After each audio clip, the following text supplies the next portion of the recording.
All right, so good morning, everybody. My name is Jesse, and I am with Exploring by the Seat of Your Pants. For those joining us for the first time, we are all about bringing conservation, adventure, and science into classrooms around the world. And we are particularly excited this May because all month long we are celebrating amazing biodiversity, life across the globe, and we couldn't have a better hangout for you today along that theme. Right now, we're joined by 5 classes from across North America, so I want to give them a chance to do a big shout out. First, we've got Miss Rodriguez as grade 5s in Odessa in Texas. Hi, guys. Hi. We've got Miss Grimshaw's grade 5s in Freehold, New Jersey. Hi, guys. Hi. We've got 60 grade 1 students with Miss Furnival in Guelph, Ontario. Hi, guys. Hi. We've got Miss Lindell's grade 2s and 3s in Lakota, North Dakota. Hi, guys. Hi. And last but not least, we've got Miss Hool's grade 6, 7s in Sarnia, Ontario. Hi, guys. Awesome. Of course, the reason you guys are all here today is for our speakers. So we are joined live in Vancouver Aquarium by Rachel Bell Irving, who is at the Vancouver Aquarium, part of OceanWise's network of amazing ocean education platforms across Canada and around the world.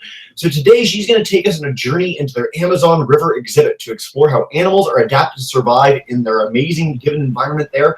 So we're going to turn it over to her to explore a little bit of that and maybe learn about that giant fish that's swimming behind her too. Without further ado, thanks, Rachel, and take it away. Awesome. Thanks so much, Jesse. Always great to have you in the morning. Get a little boost of energy from you as well. Good morning, everybody. I hope you're doing well. As Jesse said, my name is Rachel, and I'm located at the Vancouver Aquarium. We are one of OceanWise's many international initiatives, and we're dedicated to the care, conservation, of aquatic life all around the world, which does include freshwater, as you're going to see behind me. So many people know the Amazon rainforest to be a really fantastic example of biodiversity, having lots of different types of animals in one given place. And something that isn't really explored quite as much is the Amazon River, which supports life in the entire area, as well as helps transport nutrients, transport food, and connects to the water cycle on a global scale. So we're going to talk today about some of my favorite animals that we find here in the Amazon River and how they're adapted to live in a very challenging environment. So behind me, you can see already we've got some amazing animals swimming around. You'll see a couple of them. I'm going to bring up some pictures so you get an even better look at some of these amazing animals, and we'll dive into what makes them so cool. But to start with, as a little bit of a warm-up, the first thing that we always do as scientists in general is make some observations and look at the type of environment we're working with. So I would love to go to each class and just get maybe 1, maybe 2 things that come to mind when you think of the Amazon or the Amazon River. All right, so let's start with Miss Rodriguez's class. What do you guys think of when you think of the Amazon?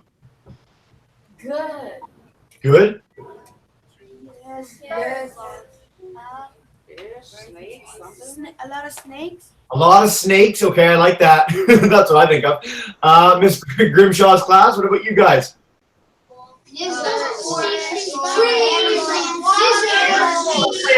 Water. Okay, that was enthusiastic. Miss Furnival's class, do you guys have any thoughts on the Amazon? You know what? Our grade ones actually have never really heard of the Amazon before. Exciting. Okay, well, then this is going to be a really I'm not sure. Okay. Awesome. I actually have a map for you afterwards. We'll go look at a map in a moment. Okay. Miss Lindell's class, any Amazon animals? Lots of animals? Okay, and then last but not least, Miss Hool's class, what do you guys think? Amazon. Piranhas?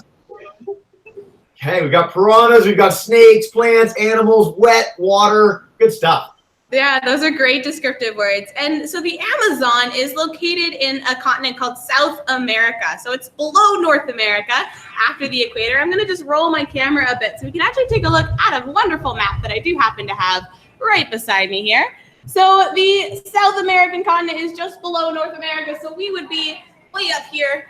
And the Amazon is this big top area because it's covered in lush forest, and we've got the massive river system that runs right through the country. So this is the area that is called the Amazon. And like many of our friends said today, it is filled with lots of different animals, and we have many different trees, lots of life that's in the Amazon. It's very hot, very humid, and very wet. Now, the Amazon River is a freshwater ecosystem, and that in itself comes with many different challenges as animals. I'm just going to turn back so we've got a cooler background for me, because obviously it's very fun when there's fish swimming around. And so when you're living in freshwater, a couple different challenges that come to mind. One, warm water and fresh water carries less oxygen in it than our cold salt water. So everyone knows people need oxygen to breathe. We get our oxygen from the air around us. Every time we breathe in, we are taking in oxygen from the air, and it helps our bodies to function. When you're a fish living in the water, you have to get that oxygen out of the water. That's why many fish have gills, special organs on the side of their body that help filter in the oxygen straight out of the water. But when you're in a hot water system, there isn't quite as much oxygen there. So that's one of the challenges they have to live with. As well as normally you don't see very well when you're in a river. There's often lots of silt and dirt and cloudiness in an Amazon river system. We've done you a little bit of a favor and cleaned it up a bit, so it's much easier to see in my habitat here. But out in the Amazon in the wild, imagine just brown water everywhere. It's so dirty you can barely see in front of your face. So that is another challenge that animals have to face, because they have to be able to find food, avoid predators, and things like that. So let's dive in and let's take a look at my first animal that I think is really cool. You're going to see Jesse's face for just a second there. Woo! This, for context sake, is where I'm currently located at the Vancouver Aquarium. So we're on the western side of Canada, kind of near the Washington border. But we're going to talk about this ecosystem. So here's a good look at above the water of the type of ecosystem we're talking about. These are mangrove trees, and mangrove trees have a really crazy root system. You can see all of those branches running around, and that creates a very complex, very inny, outy, windy, whitey kind of winding area underneath the water. And that's why you see a lot of trees even extending into the Amazon River as well. So the first fish that I want to show you is this wonderful giant fish here. We do have this fish at the Vancouver Aquarium behind me. Hopefully he'll swim by at some point. It's called an arapaima.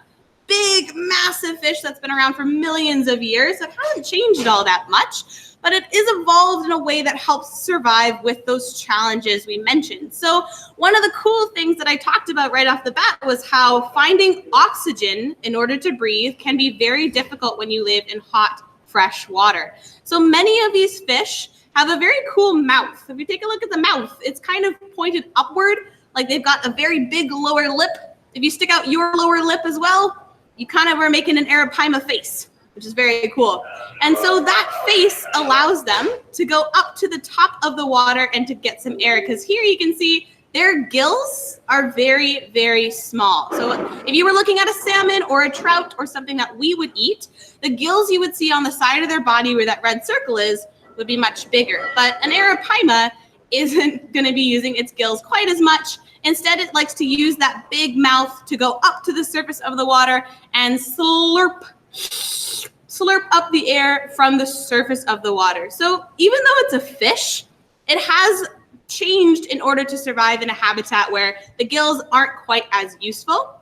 And that mouth comes with another purpose. I've got a video here of our arapaima feeding. And so that big mouth serves a second purpose, where when it needs to get food, you want to make sure it doesn't get away, because it's so hard to see in this environment.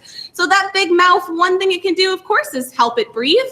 But the other thing it can do is help it catch food. So here's the food that's gone into the habitat. Arapaimas are a little bit slow until they find their food, and then they're able to use that giant mouth as a vacuum.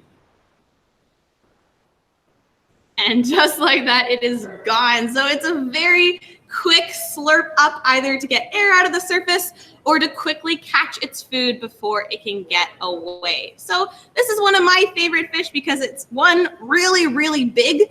It can actually grow to be about the length of a small car, but it's got a very simple adaptation to help it survive in an area that is really hard to find food and might be hard to breathe sometimes with that big, big mouth that it has.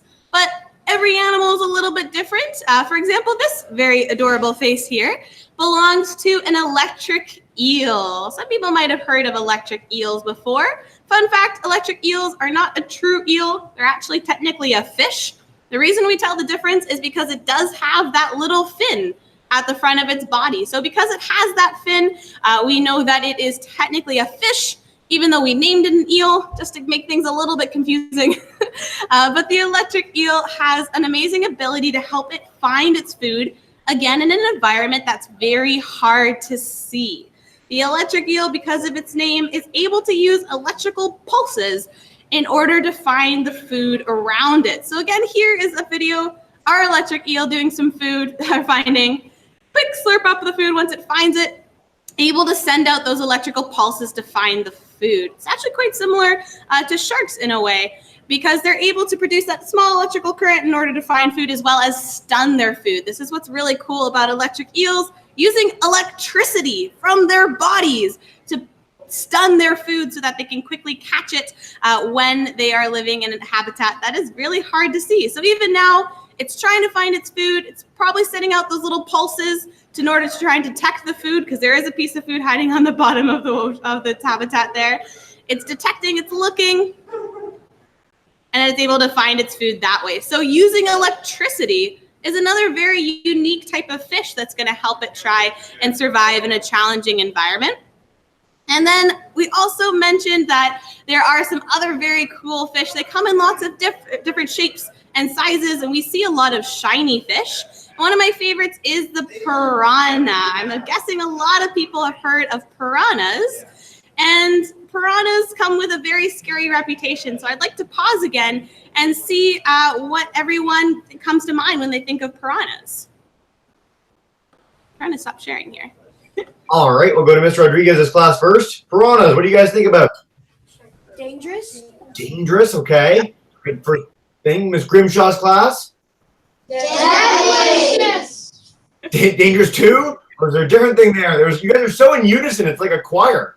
I like it. All right, Ms. Furnival's class, have you guys heard of piranhas? Is there? We have heard of piranhas. We have a couple thoughts. What were you thinking? I was thinking They look very slippery. Slippery, Ooh, I like dangerous. slippery. Yeah. Okay, Miss Lindell's class? They Bite. We got they bite. Yeah. Okay. Bite. Dangerous. Slippery. Miss Hool's group. Scary. Okay. Scary, dangerous, bitey, slippery. I like it. Those are some great words. There has even been a horror movie made about piranhas for that very reason, because they come with a pretty bad reputation. In truth, there are actually 24 different types of piranhas out in the world. And of those 24 different types, 3 of them probably would actually try and eat some food. We have one of those species here. It's called the Redbellied piranha. And that is partly why they get their reputation. It's actually a US president, I believe it was Roosevelt, went and observed their feeding habits down in the Amazon. And what he saw, he found quite disturbing, because when they feed, they tend to all attack at once and rip apart the food, and it looks like a crazy frenzy. But also want to keep in mind the actual size of piranhas. For example, piranhas, most of them are about the size of your hand, maybe 2 hands.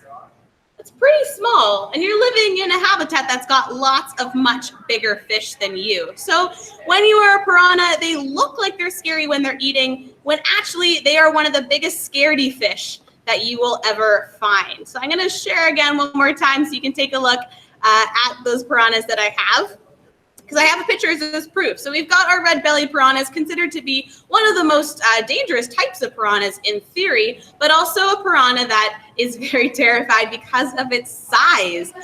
Of course, they can come with that bad reputation. Look at their teeth. Their teeth make them excellent carnivores, and humans have teeth very similar to this. If you check out the teeth in the front of your mouth, you'll actually see they're kind of a little bit sharp. They're fantastic for shredding and ripping and tearing apart food.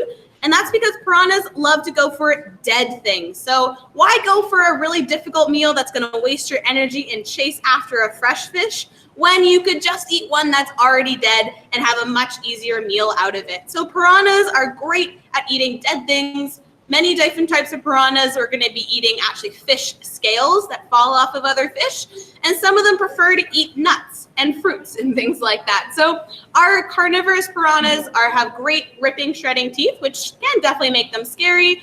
But at the same time, one of the reasons that they are so timid is because they're so small. And when you put this into their habitat, here's one of our aquarists. She's diving in to clean the habitat, and you can see all the piranhas in the corner are saying, no, thank you. They are definitely terrified of something bigger and scarier. And there have been some people that have tested the theory of whether or not piranhas would attack a person.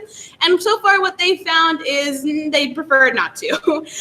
They definitely seem to prefer animal carcasses and things like that, as opposed to going after a fresh-bodied person.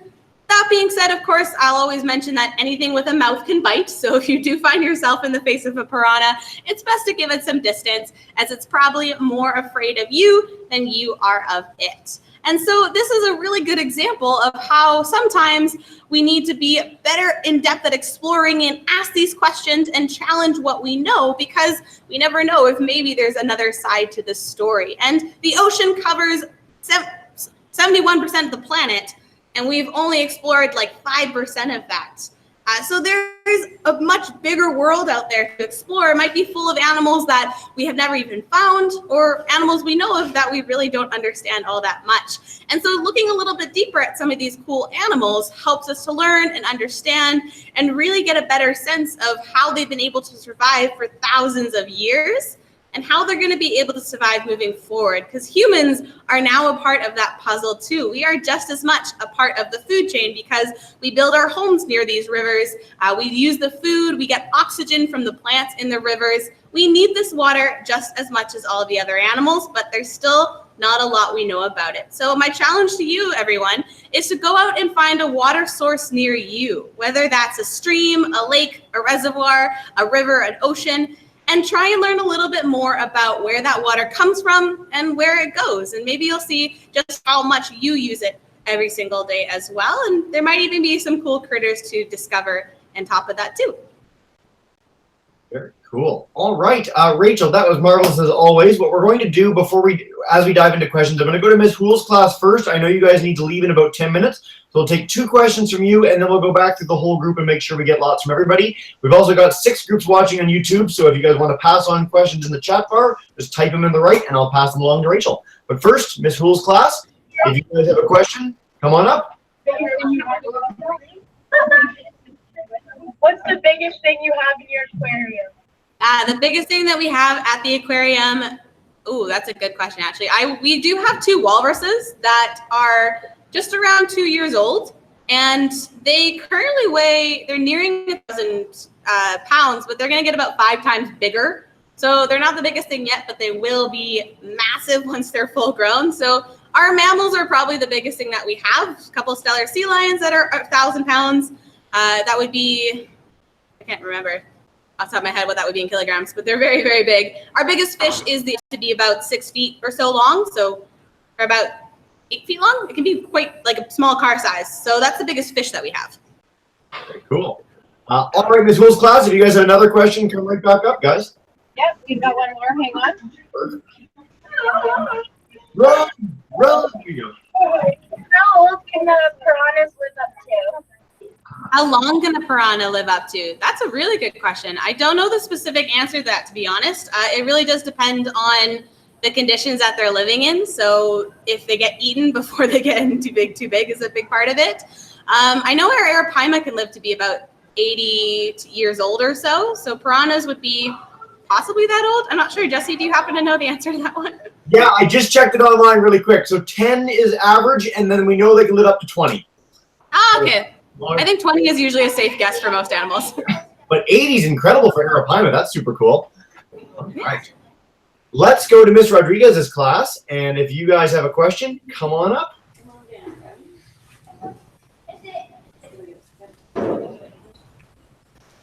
If a shark went to attack the piranha, what would the piranha do for a defense? Oh, that's a very good question. It does depend on which type of shark. And that's a good point, because the bull shark is one species of shark we've actually seen go into fresh water. All other sharks are saltwater, so it's unlikely they'll cross paths with the piranha. but the bull shark has been seen to now go into fresh water. So if hypothetically a shark and a piranha were to cross paths, a good chance is the piranha would just try to swim away as fast as it can. It's not going to be able to outfight a shark unless, I mean, even the really tiny sharks, good chance a piranha is just going to try and get away as fast as possible. Although I want to see that show, I forgot what it was called, where like the big animals fought, so we could have a bull shark and like a team of piranhas. We could do that. We'll find out for you guys. Yeah, I mean, if a team of piranhas came across a bull shark that was already weakened, they might just go for it. I love that classroom. Miss Rodriguez, like, you have the most colorful classroom ever, so way to go. Miss Grimshaw's class, if you guys have a question, come on up. What is the biggest threat to biodiversity in the Amazon River? Wow, Biggest good threat question. to biodiversity, and that is really why we're here, is to ask questions just like that. So one of the biggest threats right now is habitat destruction. When we damage the river banks, so the sides of the rivers, it can really mess up how the flow of water works. It damages their habitats, and without a proper habitat, that biodiversity isn't able to survive. So habitat destruction is one of the biggest ones. And when we cut down the trees, when we build up to the coastline, all of those things can have a really damaging effect on how the water travels around the ecosystem. And ultimately, if you don't have a place to live, animals either can't survive or they try and move on, and that totally changes what the big picture is. Yeah. Great question. Good answer, guys. All right, Miss Furnival's group, if you guys want to come up. Okay, we have a question. Come on over. Hey. What's the smallest fish in the aquarium? Ooh, the smallest fish in the aquarium is a dwarf pufferfish. It's about the size, I would take you over there, but we won't be able to see it on screen because it's so small. It's pretty much about the size of the top of your pinky finger. So if you look at like that little top section, it's about that big, and that's full grown. So that's our smallest fish. Very cool. All right, let's go to Miss Lindell's class. You guys have a question? Yeah, you should be good. Yeah. How much fish do you have? How much fish do you have? Yeah, we have, so it does change a little bit every single day because we do breed a lot of fish here at the aquarium too, and life cycles and things like that. So around 750 different species, which is around 44,000 individuals. That includes like our mammals and our invertebrates like snails and crabs as well. That's the entire kind of census. We always have to count what's going on. Okay. Miss Lode's class online wants to know, what do you do with fish that are sick at the aquarium? That's a good question. Every single fish will go through to the vets if it is appearing sick. So every animal gets medical treatment, whether it's a crab, whether it's a fish, whether it's a sea otter. And so every single day, the aquarists, who are the people that take care of these kind of habitats, they do what they call rounds or checks, and they're looking for just that if an animal's sick. If an animal appears to be sick and we really do think it needs to be intervened with, because sometimes you can let it okay and it'll pass by. If it does need to be checked, then it gets removed from the habitat in like a special carrying bin, and it gets taken to the vet so they can give it a checkup. And if worse comes to worse, we'll put it in a quarantine area, so a separate area to give it the break and the relaxation and the medical treatment it needs to get better. Super cool. All right, we're ripping through these guys. So let's go back to Ms. Rodriguez's class. If you guys have a second question, come on up.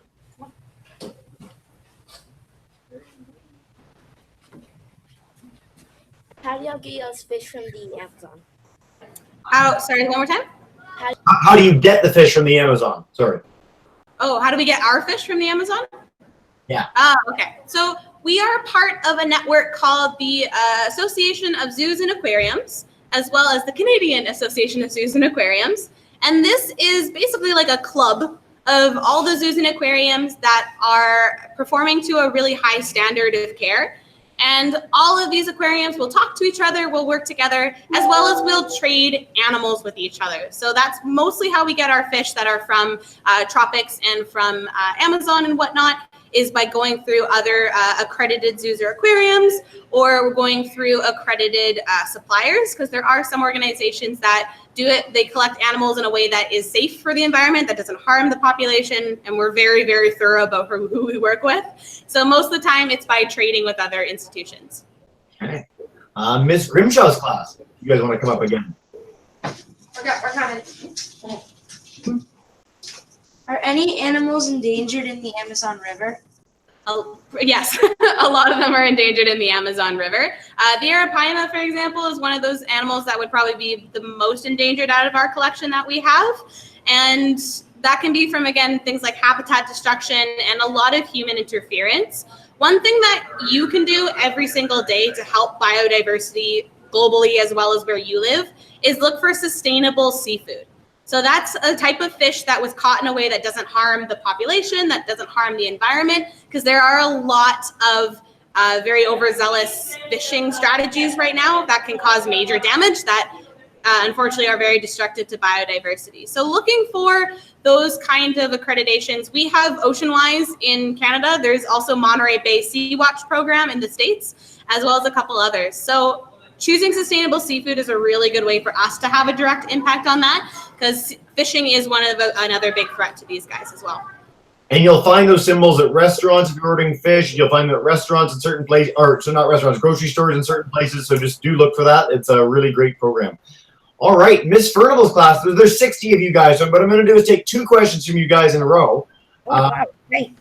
Start with one and come on up. We are coming. Okay. Come on over. We're hoping that this question has not already been asked, but we're just come on over. Go ahead. What's the oldest fish? Oldest fish that we have here at the aquarium? Yep. Ooh, that's a really good question. No, our arapaima will get to be the oldest. It's not yet, but it will probably live to be around 80 years old. I don't know what the oldest fish is, to be honest. Our oldest animal currently is a blue macaw named Gus, who is in his 60s, but I don't know what the oldest fish is. So we currently have a really old bird, but I don't know what the oldest fish is. Super old bird. It's really worth noting for our classes too that we've recently discovered that the oldest shark in the world can live over 200 years old, which is super, super cool. So the oldest fish in the world, I guess, would be that. All right, Miss Furnival's class, if you guys have another question, come on up. Come on over. Okay, we'll see what this one is. Go ahead. What's the slowest animal in the ocean? She's wondering what the slowest animal is in the Amazon. Oh, that's a good question. The slowest animal in the Amazon. I would say one of the little tiny fish are probably pretty small just because they're so little, but there are a couple different types of fish around the world that actually don't swim, they walk. So for example, it's not an Amazon fish, but the frogfish is a really good one to look up because it doesn't swim anymore. It uses its fins to walk across the bottom of the ocean, and that can make it very clumsy and very slow. So that's a saltwater fish, but that's the first one that comes to my mind when I think of slow fish, is the ones that don't swim. So just a quick follow-up, because the Amazon's a river, so it's a freshwater ecosystem, and you talked about bull sharks being able to come up into freshwater. Can freshwater fish go into saltwater? Like, briefly, what is there something that prevents them from doing that? Yeah, the reason that you don't get a lot of animals changing from saltwater to freshwater is because of the salt. Your body, when you live in saltwater, is specifically like able to process all that salt. Same with people. If we ate too much salt, we would get really sick. So animals that live in saltwater are able to live there without getting sick. But a freshwater fish, if it went to saltwater, it would get very sick because it's not used to all that salt. There is some exceptions like salmon, for example, which different parts of their life cycle, they might go up to freshwater and then back to saltwater. Or there's a couple species of eel that do freshwater first, saltwater, freshwater, saltwater, freshwater, freshwater, et cetera, et cetera. So there's some that change throughout their life cycle, but most of them won't do it during their adult life. We'll take a few more questions because I know the aquarium's opening up now. So Miss Lindell's class, if you guys have a question, come on up.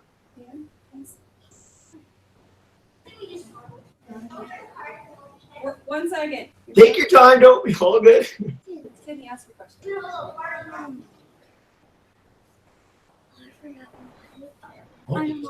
How big do piranhas get? Oh, how big do they How get? big do piranhas get? So our biggest piranha is currently right behind me. It's called a tambaki, so it's related to piranhas.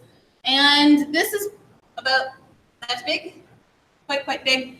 They actually, even though they look really big, they have chomping plates. So they actually like to eat things like nuts and fruits and things that fall from the trees. So one of our biggest things that are related to piranhas, the tambaki, is currently right behind me, posing very perfectly. Very cool. All right, quick question online. For your sharks in the aquarium, how much do they weigh? What's your biggest shark? Woo! Our biggest shark is a blacktip reef shark, so not a very big shark. If you actually stretch out your arms, one fingertip to the other, that's about how big the blacktip reef shark is. Unfortunately, I don't know how much they weigh. With the cartilage skeleton, that helps keep them light, but then they've got a really heavy liver. So unfortunately, I don't know how much it weighs. I would guesstimate probably around like a big salmon. Very cool. All right, let's take 2 more, guys, and then we'll wrap up with that. Ms. Rodriguez's class, if you guys have another question, come on up.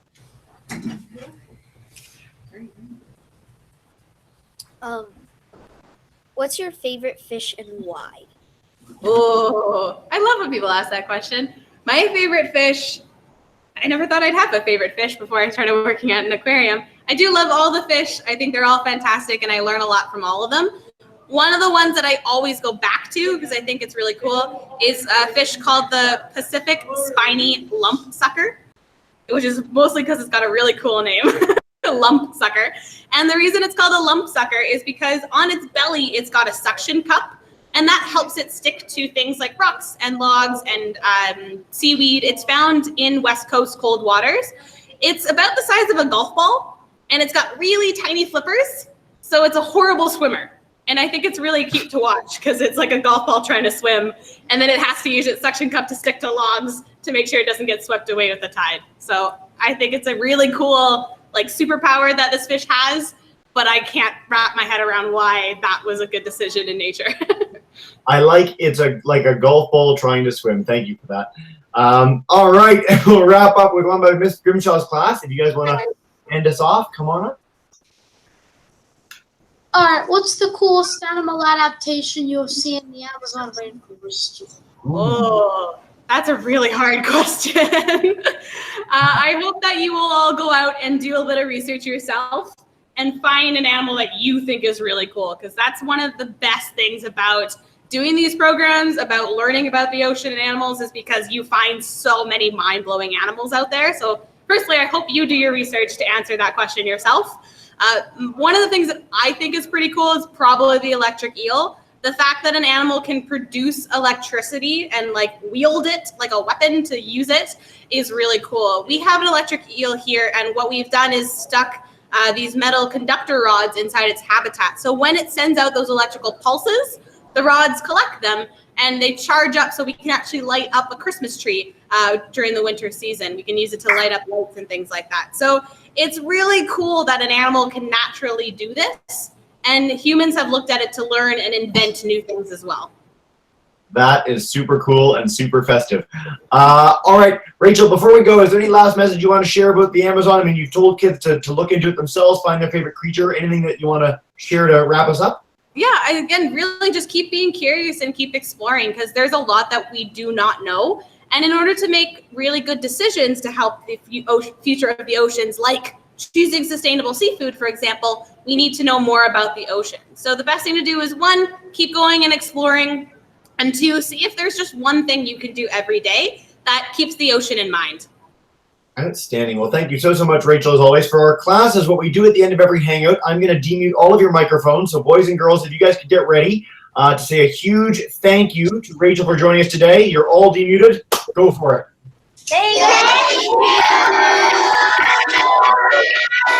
you for joining me, everybody. Awesome, guys. Thank you so much to all our classes. As I said, do look up other Ocean-Wise hangouts. We've done over 20 with them, so you can see all sorts of neat habitats, great resources online, and we look forward